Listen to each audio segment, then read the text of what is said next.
O núcleo e os cromossomos. Bom, o que é esse núcleo? O núcleo interfásico é o seguinte, é o núcleo durante o período da intérfase.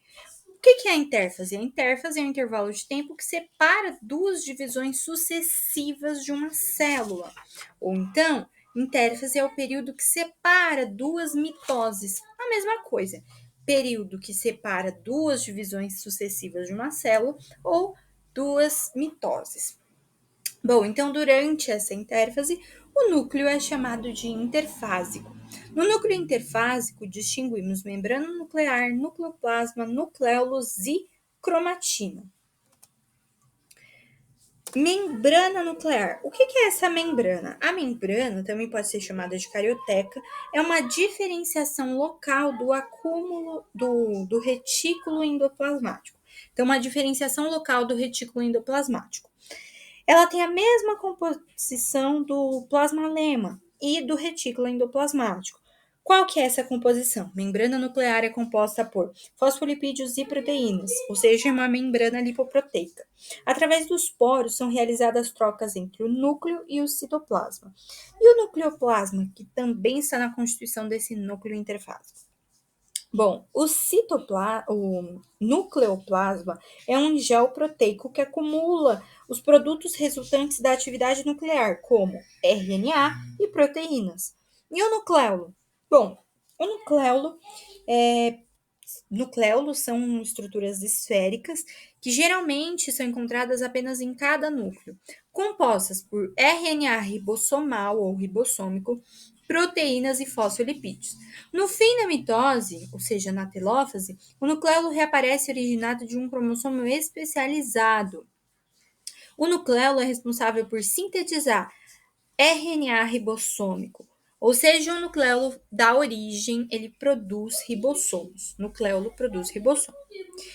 E a cromatina, por fim, dessa constituição do núcleo interfásico? Bom, a cromatina é um conjunto de material cromossômico. Conjunto de material cromossômico é a cromatina.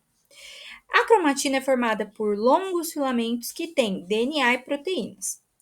Aí tem os tipos de cromatina. Tem a eucromatina, que é descondensada e geneticamente ativa, e a heterocromatina, que é condensada e inativa. Então, heterocromatina condensada e inativa e eucromatina descondensada e ativa. Agora, a RNP. Bom, o que é a RNP? É a relação nucleoplasmática. O tamanho do núcleo é variável, mas também é fixo para cada tipo celular e vinculado ao volume da célula. Então, tem uma relação que é a relação de Ertwig ou relação nucleoplasmática, que é essa RNP, que se dá pelo volume nuclear dividido pelo volume da célula menos o volume do núcleo. Essa RNP ela vai ser maior na célula embrionária. Então, a RNP é grandona, é elevada, é aumentada na célula embrionária. Por quê? Porque a célula embrionária tem maior volume do núcleo. Só que a RNP vai ser bem baixinha, vai ser parca durante o crescimento celular. Então, quando a célula está crescendo, a RNP é baixa. Quando a célula é embrionária, a RNP é alta, mas durante o crescimento da célula, a RNP é baixa, porque o volume citoplasmático aumenta e o volume nuclear fica inalterado.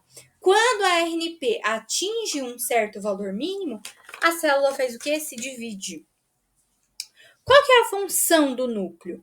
O núcleo controla as atividades da célula e o núcleo, então, é responsável pelo crescimento, diferenciação e divisão da célula. Bom, no início da divisão celular, os cromossomos se organizam a partir da cromatina do núcleo interfásico. A cromatina e os cromossomos representam dois estados diferentes de um mesmo material. A cromatina tem filamentos que se espiralizam no momento da divisão e formam espiras, que constituem os cromossomos. O cromossomo se a gente for observar um cromossomo condensado, a gente vai perceber um estrangulamento. Esse estrangulamento serve para fixar o cromossomo nas fibras do fuso. E aí, durante a mitose. E esse estrangulamento recebe o nome de constrição primária. Então, estrangulamento que fixa o cromossomo nas fibras do fuso, constrição primária. Agora, tem alguns cromossomos têm estreitamentos que aparecem sempre no mesmo lugar. Esses estreitamentos são as constrições secundárias. E aí, numa extremidade de um dos braços, em certos cromossomos, tem uma pequena esfera presa que se chama satélite. Que faz o que esse satélite? Caracteriza o cromossomo. O número de cromossomos é constante para indivíduos de uma mesma espécie. Só é constante para quem é da mesma espécie. O número de cromossomos só é constante para quem é da mesma espécie. Portanto, o número de cromossomos é constante para indivíduos de uma mesma espécie.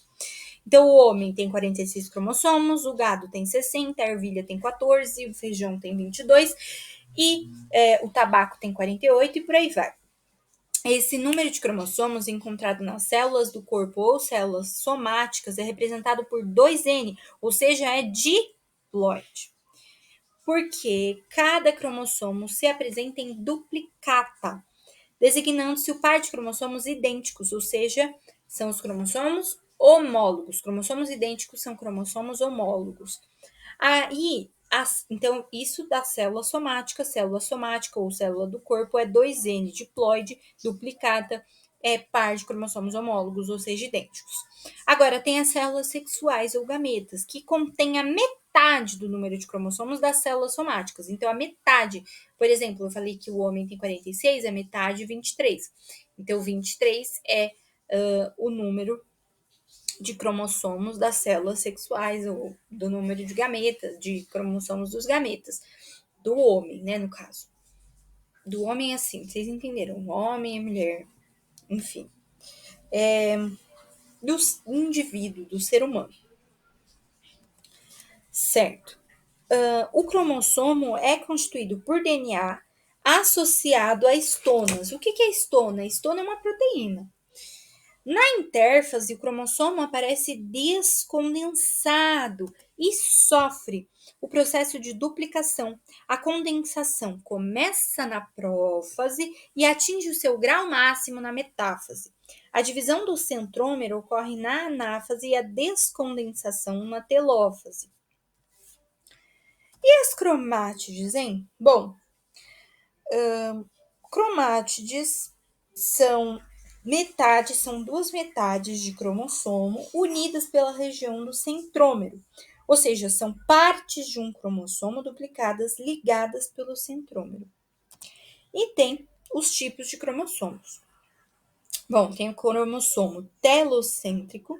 O cromossomo telocêntrico é um cromossomo que tem um centrômero terminal. O acrocêntrico é um cromossomo que tem um centrômero subterminal, ou seja, esse centrômero se situa na extremidade do cromossomo e divide ele em dois braços, um grande e um outro muito pequenininho. Aí tem o metacêntrico, onde o centrômero é mediano e divide o cromossomo em dois braços iguaizinhos em tamanho. E aí tem o submetacêntrico. É parecido com o metacêntrico, só que a única coisa diferente é que os dois braços têm tamanhos diferentes, diferentemente do metacêntrico, que os braços têm tamanhos iguais. E é isso. Aí tem, por fim, o cariótipo. O cariótipo é um conjunto de características constantes de cromossomos. Então, conjunto de características de constantes cromossômicas, é o cariótipo. Esse cariótipo aí é o cariótipo humano.